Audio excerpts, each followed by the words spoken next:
وهذا شهر عظمته وكرمته وشرفته وفضلته على الشهور. اعوذ باللہ من الشیطان الرجیم. بسم اللہ الرحمن الرحیم. والحمد للہ رب العالمین، والصلاة والسلام علی اشرف الانبیاء والمرسلین سیدنا و مولانا بالقاسم مصطفیٰ محمد. اللہم صل علی محمد وآل محمد وعلی آلہ الطیبین الطاہرین المعصومین، لا سیما بقیت اللہ فی العالمین. روحی و ارواح العالمین لتراب مقدمہ الفدا واللعنۃ الدائم علی اعدائہم اجمعین. رب اشرح لی صدری ویسر لی امری واحلل عقدۃ من لسانی یفقہوا قولی. اللہم صل علی محمد وعلی محمد. گفتگو کا موضوع جو پرسوں کی تقریر میں شروع کیا تھا آپ حضرات کے سامنے، یہ کہہ کر کہ بعض ایسی چیزیں جو کرنے میں بہت آسان ہیں لیکن ان کا فائدہ بہت ہی زیادہ عظیم ہے ایک معاشرے کے لیے. اس میں سے ایک چیز معنویت ہے. معنویت اور خدا کی رضایت اور اس کے فضل کے پیچھے رہنا یہ ایک بہت اچھی چیز ہے ایک معاشرے کے لیے. اسی میں سے ایک چیز جو ہے نماز شب. گفتگو ہماری نماز شب کے بارے میں تھی. نماز شب کے فائدے اور اس کی اہمیت ایک معاشرے کے لیے کتنی زیادہ ہے. گفتگو یہیں پر ہو رہی تھی کہ اگر ایک معاشرہ نماز شب پڑھنے والا بن جائے تو اس معاشرے کے لیے کتنے فائدے ہیں. بعض روایتوں سے آپ کی خدمت میں عرض کیا گیا، رسول اللہ نے جب امیر المؤمنین کو وصیت کرنی چاہی، نصیحت کرنی چاہی، تو جب نماز شب کی بات آتی ہے تو 3 بار کہتے ہیں علیک بالصلاۃ اللیل، علیک بالصلاۃ اللیل، علیک بالصلاۃ اللیل، یعنی تم پر لازم ہو نماز شب. 3 بار فرماتے ہیں. اور یہ بھی حدیث آپ کی خدمت میں پڑھی گئی کہ چھٹے امام اپنے شیعوں کے بارے میں کہتے ہیں کہ وہ شیعہ نہیں ہے جو نماز شب نہ پڑھیں. البتہ یہاں سے مراد، شیعوں سے مراد یہاں پر خالص شیعہ ہیں. خالص شیعہ ہیں. اگر کسی کو خالص شیعہ بننا ہے تو وہ نماز شب ضرور پڑھیں. آج آپ کی خدمت میں جو عرض کرنا چاہیں گے وہ یہ ہے کہ نہ صرف ائمہ بلکہ علماء بھی اپنے شاگردوں کو اور اپنی اولاد کو بہت زیادہ نصیحت کیا کرتے تھے. کہتے ہیں کہ علامہ طباطبائی جب نجف جاتے ہیں پڑھنے کے لیے، ایران میں تبریز نام کے شہر میں رہا کرتے تھے، وہاں سے اٹھ کر جب نجف ہجرت کرتے ہیں علم حاصل کرنے کے لیے، بازار میں ان کی ملاقات ان کے استاد آغا قاضی طباطبائی سے ہوتی ہے. تو وہاں پر ان کے کاندھوں پر ہاتھ رکھ کے کہتے ہیں کہ اے میرے فرزند، بیٹے سے خطاب کرتے ہیں، اے میرے بیٹے، اگر آخرت چاہیے نماز شب پڑھو، اگر دنیا چاہیے نماز شب پڑھو. اور بے شک نماز شب میں یہ چیزیں پائی جاتی ہیں. پچھلے ہفتے جو روایت آپ کی خدمت میں، معاف کیجیے گا، پرسوں جو روایت آپ کی خدمت میں پڑھ کے سنائی تھی، اس میں یہ چیز روشن تھی کہ نماز شب نہ صرف آخرت کے لیے بلکہ آخرت تو ضروری ہے، کیونکہ آخرت ایک مومن کی تمنا ہے، ایک مومن کی غایت اور ایک مومن کا ہدف، نہائی ہدف آخرت ہے. دنیا بھی حتیٰ ایک انسان کو مل سکتی ہے نماز شب کے ذریعے سے. بعض علماء اپنے بچوں کو خاص وصیت میں لکھا کرتے تھے کہ نماز شب ہرگز نہیں چھوڑنا، تاکید کیا کرتے تھے، اور یہ سمجھتے تھے کہ اس کے ذریعے سے اپنے بچے کا کریئر بنا رہے ہیں. در حقیقت نماز شب کی وصیت کے ذریعے سے یہ ہے ایک عظیم عبادت ہے یہ نماز شب. دوسری واجب نمازیں بھی جو ہر روز ہم لوگ ادا کرتے ہیں یہ بھی ہیں، لیکن ممکن ہو اس کے اندر انسان کی نیت خوف خدا کی وجہ سے ہو. اگر نہیں پڑھیں گے تو خدا سزا دے گا مثلا، اگر پڑھیں گے تو واجب ادا کیا ہے، کوئی بڑا کام انجام نہیں دیا، اس کو تو کرنا ہی ہے. ممکن ہے بعض لوگ مسجد میں آ کر جمع ہو جائیں، ممکن ہے، ہم کہہ رہے ہیں، یہ نہیں کہتے کہ سب کی نیت ایسی ہو، ریا والی نیت ہو، لیکن نماز شب رات کے اندھیرے میں گھر کے ایک کونے میں جہاں پر کوئی نہ دیکھتا ہو، ایک مستحب نماز، واجب بھی نہیں ہے، نہ پڑھنے سے کوئی عذاب بھی نہیں ہونے والا ہے. ایک انسان اس نماز کو جب انجام دے تو اس میں ظاہر ہے، علیکم السلام ورحمۃ اللہ، اس میں ظاہر ہے کہ نیت صرف اور صرف جو ہے خدا کی ہے، صرف اور صرف اخلاص والی نیت ہے، اور یہ چیز تقرب کا سبب بنتا ہے۔ صلوات بھیجیے گا محمد والے محمد میں۔ السلام علیکم، السلام علیکم، تشریف لائیں۔ یہ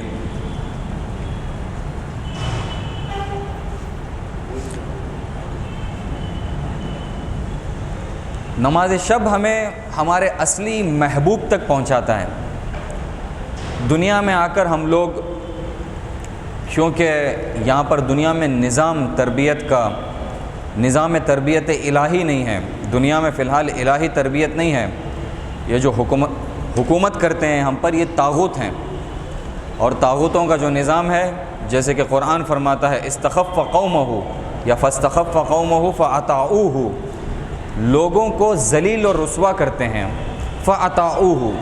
بعض اساتید فرماتے ہیں کہ دشمنوں کا کام یہ ہوتا ہے، یہ جو شیطانی طاقتیں ہوتی ہیں ان کا کام ہی یہ ہوتا ہے کہ آ کر انسان کو نفس پرست بنا دیتے ہیں۔ نفس پرست، انسان اپنے نفس کی پرستش شروع کرے۔ کیوں؟ جب انسان اپنے نفس کا غلام بنے گا تو یہ ظالم طاقتوں کا بھی غلام بن جائے گا۔ اس لیے خواہشات کو بڑھاتے ہیں انسانوں کے دل میں، اس لیے چاہتے ہیں کہ انسان دنیا کی طرف زیادہ جائے۔ کہتے ہیں کہ تم یہ کام کرو، کیوں؟ کیونکہ تمہیں پسند ہے، یعنی کیا؟ اپنے نفس کی پیروی کرو، اپنی نفس کی پیروی کرو۔ اس لیے یہ دنیا میں جو فعلی نظام ہے، جو نظام تربیت ہے، وہ انسان کو اپنے نفس کا غلام بناتا ہے، کوشش کرتا ہے کہ انسان جتنا ہو سکے اپنے نفس کی پرستش کرے۔ اس لیے اس نظام کو باقی نہیں رہنا چاہیے، بلکہ اس کی جگہ پر الہی نظام، ایک الہی ولی اور ایک الہی حاکم کے زیر نظر ایک ولی خدا کی حکومت بننی چاہیے۔ وہاں پر صحیح سے تربیت نظام بنے گا، جس کے نتیجے میں انسان اپنے اصلی محبوب، جو انسان کا اصلی محبوب کون ہے؟ خدا ہے، اس کی جستجو میں جائے گا، اس کی جستجو میں جائے گا۔ بہت خوبصورت شعر ہے، پتہ نہیں کس حد تک ہم اس کا ترجمہ کر پائیں گے۔ دران نفس کے بے میرم در آرزویت تو باشم، خدا کی محبت میں سعدی فرماتے ہیں کہ جس دم میری جان نکلے تیری آرزو میں مروں، تیری آرزو میں میری جان نکلے، بدان امید دہم جان کے خاک کویت تو باشم، اس امید سے میں جان دوں کہ تیرے در کی خاک بنوں، تیرے در کی خاک بنوں، یعنی جب مٹی میں مل جاؤں، میرا بدن بھی جب مٹی میں تبدیل ہو جائے، یہ مٹی تیرے در کی خاک بن جائے۔ بے وقت صبح قیامت کے سر سے خاک برآرم، کہتے ہیں کہ جب صبح قیامت اپنے سر کو اٹھاؤں گا، یعنی پھر سے جب اٹھایا جاؤں گا، بے گفتگویت تو خیزم و جستجویت تو باشم، کہتے ہیں کہ تیری گفتگو میں اٹھوں، تیری باتیں کرتے ہوئے اٹھوں اور تیری جستجو کرتا ہوا نکلوں روز محشر میں۔ یہ کہتے ہیں کہ یہ اصلی محب کی ایک تصویر، اصلی محبت کرنے والا اصلی محبوب کون ہے؟ ہمارا خدا ہے۔ کہتے ہیں کہ بھلے میں یہ بہشت نہ نوشم ز دست ساقی رضوان، کہتے ہیں کہ آب کوثر جب مجھے دیں گے وہ نہیں پیوں گا میں، وہ نہیں پیوں گا میں۔ اس کے بعد فرمایا کیوں نہیں پئیں گے؟ کہتے ہیں کہ مارا بے بادت چہ حاجت کے مست رویت تو باشم، جب میں تیری چہرے کی طرف نگاہ کر رہا ہوں گا تو مجھے ان چیزوں کی کیا ضرورت ہے؟ جب تو مل جائے، وجہ اللہ جس کو کہتے ہیں، جب تو مل جائے تو ان چیزوں کی مجھے کیا ضرورت ہے؟ بعض اولیاء الہی ہوتے ہیں جس کو جنت کی نعمتیں سامنے آئیں گی، ان کے کہیں گے کہ آؤ ہم سے آ کر استفادہ کرو، توجہ بھی نہیں دیں گے۔ کیوں؟ کیونکہ خدا میں اتنے زیادہ، جس کو ہم کہتے ہیں ہماری زبان میں، مست ہوں گے خدا میں، ان کی حالت اتنی زیادہ فانی ہوگی خدا میں کہ گویا ان کو پرواہ نہیں ہوگی، جنت کے نعمتوں کی پرواہ نہیں ہوگی۔ جنت کی نعمتیں خدا سے شکایت کریں گے کہ یہ ہماری طرف توجہ بھی نہیں کرتا، خدا کہے گا کہ یہ مجھ میں مشغول ہے اور مجھ میں فانی ہے۔ بھلے یہ ایک شعر تھا جو سعدی شیرازی، جو بہت بڑے، اسی طرح کی ملتی جلتی چیزیں ہمیں دعاؤں میں بھی مل جاتی ہیں۔ دعاؤں میں ہمیں کیا ملتا ہے؟ مناجات شعبانیہ میں امیر المومنین کیا فرماتے ہیں؟ فرماتے ہیں کہ اللہم والحقنی والحقنی بنور عزک الابہج، پروردگارہ میرے تیرے نور سے، نور بہجت والے نور سے، جس کا مطلب ہم سمجھتے بھی نہیں کیا ہے، اسے مجھے ملحق کر دے، جوڑ دے مجھے اس نور سے، حتی اکون لکا عارفاً، تاکہ میں تیرا عارف بن جاؤں، تاکہ میں تیری معرفت کو حاصل کر سکوں۔ اس کے بعد ایک اور چیز فرماتے ہیں وَأَن سِوَاكَ مُنْحَرِفًا، اور تیرے علاوہ ہر چیز سے غافل ہو جاؤں، پرواہ نہیں ہو مجھے کسی اور چیز کی، وہ من کا خائفہ، صرف تیرے سے خوف کروں، وہ مراقبہ، اور تیری مراقبت کروں۔ تو یہ جو ہے نماز شب ایک انسان کو اس مقام تک پہنچا سکتی ہے، اور پہنچنا بھی چاہیے۔ نماز شب وہ سہارا ہے۔ پڑھنے کا طریقہ کیا ہے؟ یہ ہے اس کا وقت نماز شب کا، اکثر علماء یہ فرماتے ہیں کہ آدھی رات کے بعد جب نماز عشاء قضا ہوتی ہے اور نماز فجر کی اذان سے پہلے جتنا زیادہ نماز فجر سے لگا کر اسے پڑھ سکیں اتنا بہتر۔ لیکن آیت اللہ سیستانی یہاں پر جو ہے ایک فرق جو رکھتے ہیں دوسرے علماء سے، مغرب عشاء کی نماز کے بعد وہ کہتے ہیں کہ نماز شب کا وقت شروع ہو جاتا ہے۔ منہاج الصالحین جو ان کا رسالہ ہے وہاں پر آپ حضرات مراجعہ کر سکتے ہیں، وہ فرماتے ہیں کہ مغرب اور عشاء کی نماز کے بعد ہی نماز شب کا وقت شروع ہو جاتا ہے۔ 11 رکعت کی نماز ہے، پہلے 8 رکعت نماز شب کی نیت سے، نماز شب کی نیت سے 4 رکعت میں نماز فجر کی طرح پڑھی جاتی ہے، بالکل 4 نمازیں 8 رکعت کی، 2 رکعت کی 4 نمازیں۔ اس کے بعد کی جو 9ویں اور 10ویں جو رکعت ہے جو نماز شف کی نیت سے پڑھی جاتی ہے، جس میں قنوت نہیں ہوتا ہے، قنوت نہیں ہوتا، انسان کوئی بھی سورہ پڑھے۔ بچی کتنی؟ 1 رکعت، جس کو نماز وطر کی نیت سے پڑھتے ہیں، 1 رکعت میں، جس میں جو ہے قنوت میں 40 مومنوں کی مغفرت اور حاجتوں کا طلب کرنا، خدا سے استغفار، جتنا انسان کے لیے وقت ہو اور جتنا انسان کو حال ہو۔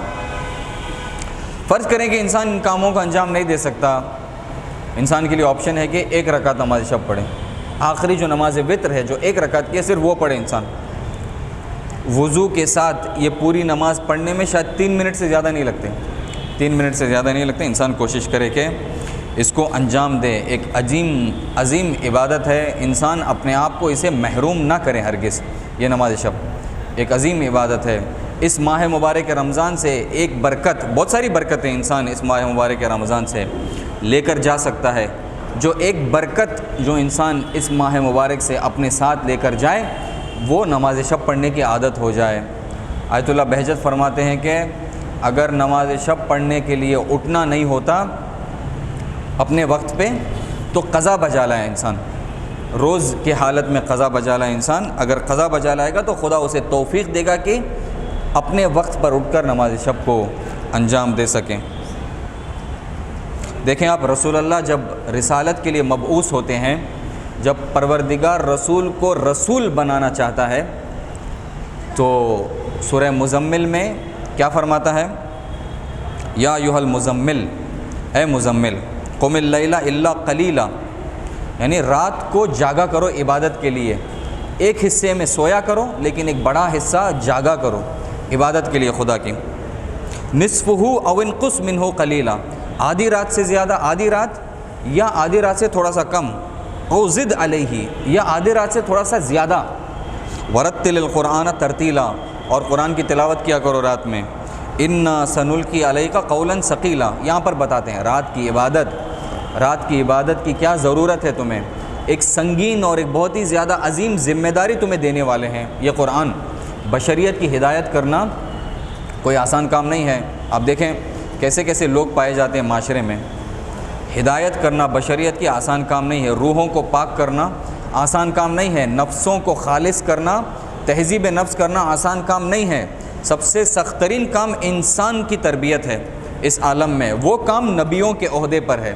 اس کے لیے خدا فرماتے ہیں کہ تمہیں طاقت کی ضرورت ہے اے نبی، وہ طاقت تمہیں کہاں سے ملے گی؟ رات کی عبادت سے ملے گی، رات کی عبادت سے ملے گی۔ ایک نبی جیسے انسان کو بھی رات کی عبادت سے وہ طاقت ملے گی۔ تو انسان کے لیے ضروری ہے کہ نماز شب پڑھے۔ آج کے جوان کو، آج کا جو جوان ہے اس کی ایک عظیم ذمہ داری ہے، جوانوں کی، جوان اس کو جانے یا نہ جانے، جوان کی ذمہ داری یہ ہے کہ اپنے قوم کی بہتری، اپنی قوم کی ہدایت، علماء کی رہنمائی کے نیچے رہ کر، علماء کے ساتھ اپنے قوم کے ایک سنہرے کل کے لیے کوشش کریں، ایک بہتر فیوچر کے لیے قوم کی کوشش کریں۔ آج کے جوانوں کی یہ ذمہ داری ہے۔ تو جوانوں کو سب سے زیادہ نماز شب کی ضرورت ہے، تو لہٰذا یہاں پر ہمارے لیے لازم ہے کہ ہم اس بات پر تفکر کریں اور سوچیں کہ اس نماز کو ضرور انجام دیں۔ ایک زندگی بدلنے والی نماز ہے، ایک زندگی بدلنے والی نماز۔ البتہ توجہ رہے، واجبات سے زیادہ اس کی فضیلت نہیں ہے۔ واجب نمازوں کی سب سے زیادہ فضیلت ہے۔ یہ جو نماز فجر ہے، یہ جو نماز ظہر و عصر و مغرب اور عشاء ہے، ان کی سب سے زیادہ فضیلت ہے۔ لیکن اگر ان نمازوں کے ساتھ نماز شب بھی اگر لگ جائے، ملحق اگر ہو جائے، تو بہت زیادہ برکت ایک انسان کی زندگی میں لا سکتی ہے۔ آسان چیز ہے، مشکل چیز بھی نہیں ہے۔ ہم اپنے آپ کو خود کے ہاتھوں سے محروم نہ کریں۔ بہت سارے آپ میں سے پڑھتے ہوں گے، مجھے شک نہیں ہے اس بات کا، بہت سارے پڑھتے ہوں گے۔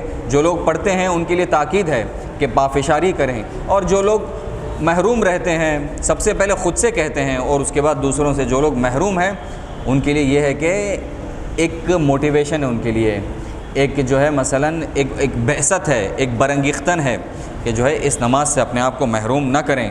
خاص کر وہ جوان جو میدانوں میں ہیں، وہ جوان جو تحصیل کر رہے ہیں، وہ جوان جو آفس میں جا کر کام کرتے ہیں، ان کو اپنی معنویت کے لیے اور ان کی اپنی ایمان کو بچانے کے لیے اور اسلام کی خدمت کے لیے اور زیادہ ضرورت ہے عبادت کی۔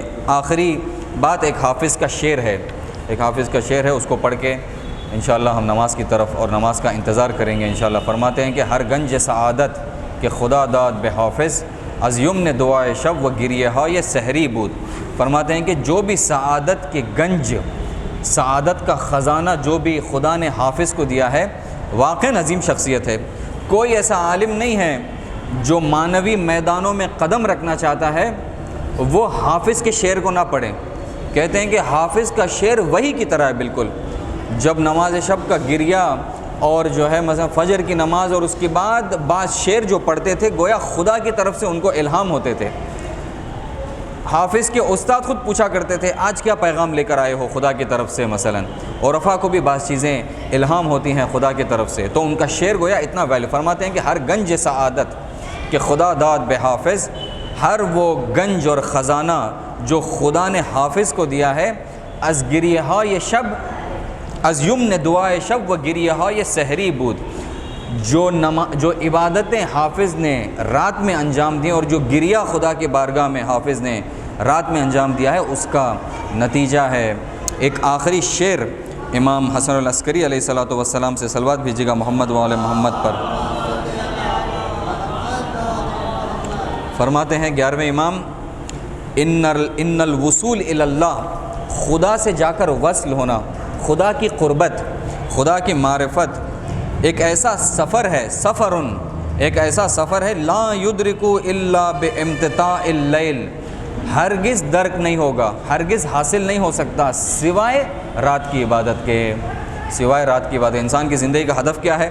خدا کی معرفت، خدا سے قربت۔ ہر نماز میں ہم نیت کیا کرتے ہیں؟ قربتاً الی اللہ۔ وہ حاصل نہیں ہو سکتا سوائے نماز شب کے۔ انسان شروع کرے 1 رکعت سے، اس کے بعد آہستہ آہستہ اس کو 3 رکعت میں تبدیل کریں، اس کے بعد 5 رکعت میں تبدیل کریں، دیکھے گا انسان کہ خود بخود فرشتگان الہی آ کر اس کو اٹھاتے ہیں۔